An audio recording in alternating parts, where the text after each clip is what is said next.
ভিডিওগুলো অনেকটা পুরনো, তো এখনের পরিস্থিতিটা একদম অন্যরকম, আর তখন অন্যরকম ছিল। তো ভাবছি ভিডিওগুলো পোস্ট করে দিই, তারপর আমি প্রেজেন্ট সিচুয়েশানটা তোমাদের সঙ্গে শেয়ার করব। মনটা একদমই ভালো নেই।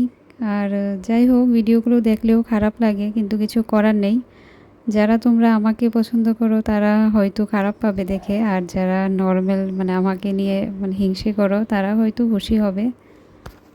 তো বাপের বাড়ি থেকে এসে আমি ঘরদুয়ার গুছাচ্ছিলাম আস্তে আস্তে করে, সব কিছু করতেও পারিনি। তারপরে যাই হোক, তো সব কিছু তৈরি করছিলাম আমি। আগে যা যা আমার জিনিসপত্র ছিল যেভাবে অন্য জায়গাতে ছিল, এখন আস্তে আস্তে নিজের ঘরে সেট করছিলাম। রান্নাঘরটাও এখনও ঠিকভাবে গুছাতে পারিনি, আস্তে আস্তে করব ভাবছিলাম আর কি। পরিস্থিতি যেমনই হোক আমাদের মেনে নিতে হয়, কিছু করার নেই। আর সেদিন আসলে ছোটো মোটো হালকা কিছু রান্না করেছিলাম, বাস, বেশি কিছু করিনি। তোমরা তো আগে হয়তো শর্ট মানে যে রিলগুলো আপলোড করেছি সেসবেও দেখেছো এসব। আর বড় ভিডিও এখন আর আপলোড করছি না। তো ছাদে গেলাম, ছাদে গিয়ে কাপড়গুলো শুকোতে দেব।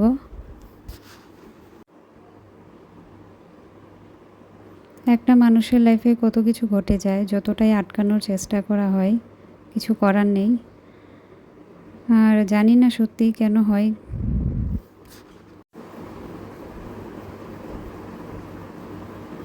আমার হাইট তো একটু ছোট, তাই আমার আসলে উপরে তারটার মধ্যে কাপড়গুলো শুকোতে কষ্ট হয়, কিন্তু কিছু করার নেই। সন্ধ্যাবেলা ঘরদোর ঝাড়ু দিচ্ছিলাম, তারপর সন্ধ্যাবাতি দেব।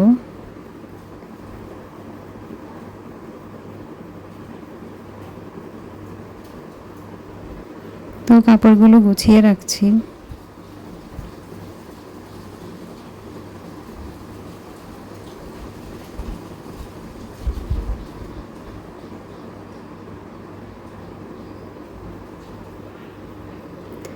প্রতিদিনের আমার একটা রুটিন থাকে আসলে ভাগবতম পড়ার, তো সেটাই করছি সন্ধ্যা আরতি দিয়ে। তারপর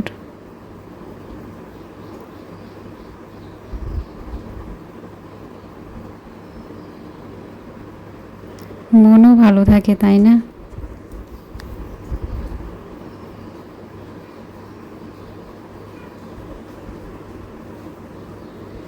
তারপর আর যা যা বাকি কাজ এদিক ওদিক দেখতে পাই একটু একটু করে, সেটা সামাল দেওয়ার চেষ্টা করি। আস্তে আস্তে সব কিছু গুছিয়ে নেওয়ার চেষ্টা করছি। রাধে রাধে, বাই।